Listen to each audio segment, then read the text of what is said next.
12, c'est le nombre de carjackings recensés entre le 30 juin et le 7 juillet 2024 sur la commune du Mont-d'Or. Dimanche dernier, jour du second tour des élections législatives, celui qu'on appellera David en a été victime. Alors que l'homme tentait de rallier le Vallon d'Or avec son frère sur les coups de 9h30 pour aller voter, il passe quelques gendarmes postés au niveau de l'entrée de Tabor, rien de particulier à signaler. C'est plus tard, au bout de la ligne droite où se situe la tribu de Saint-Louis, que David aperçoit un homme pointant un pistolet sur la roue d'un véhicule garé sur le bas-côté. À ce moment-là, il y a une voiture juste devant avec 4 personnes à bord qui démarre en trombe et qui me coupe le passage. Donc impossible de faire marche avant, marche arrière, aller sur les côtés ou quoi. Et là, il y a je pense, a priori, il y a 4 bonhommes qui sortent, tous armés. Et là, ils viennent aux côtés de mon frère et moi-même et bah, ils nous braquent, hein, le fusil direct sur nous et ils nous sommes de sortir,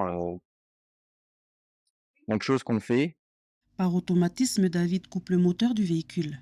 C'est en tentant de retirer ses clés du contact que les choses ont pris une tournure différente. David tente d'instaurer un dialogue avec l'un de ses agresseurs en vain. De l'autre côté du véhicule, une autre personne extirpe le frère de David assis sur le siège passager.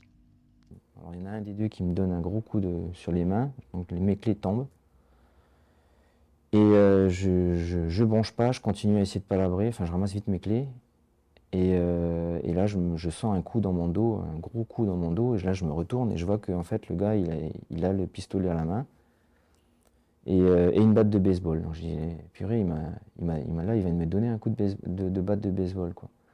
David reste calme malgré la situation. Il tente une nouvelle fois d'engager le dialogue avec ses agresseurs. Il reçoit un second coup. Et comme je réagis toujours pas parce que j'étais dans un état second là, à ce moment-là, là le mec il me braque, il me met le revolver sur la tempe et puis là il me dit: viens là et enlève-moi tout, donne-moi tout». Et donc j'essaie de ranger mes affaires dans les poches et il me dit: «Ouais, enlève-moi tout, enlève ton t-shirt, ton pull, je veux tout, tu me donnes tout». Et à ce moment-là, mon frère et moi, on commence à se déshabiller, voilà, il nous braque avec les pistolets et les fusils,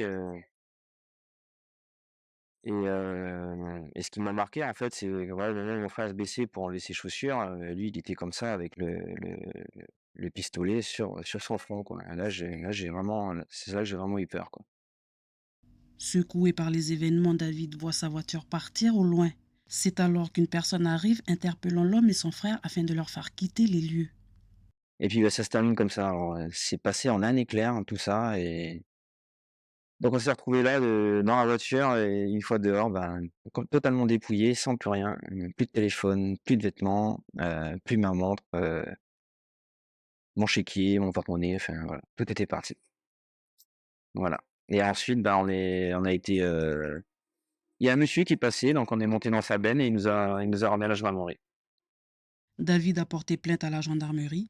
Contacté, le procureur de la République Yves Dupin nous a confirmé que les enquêtes concernant ces carjackings, dont celui de David et son frère, sont en cours. Face à ces agressions qu'elle qualifie d'odieuses, l'association citoyen mondorien appelle à la mobilisation ce dimanche 14 juillet à 9h au supermarché Casino de la Coulée et devant le lycée du Mont-d'Or.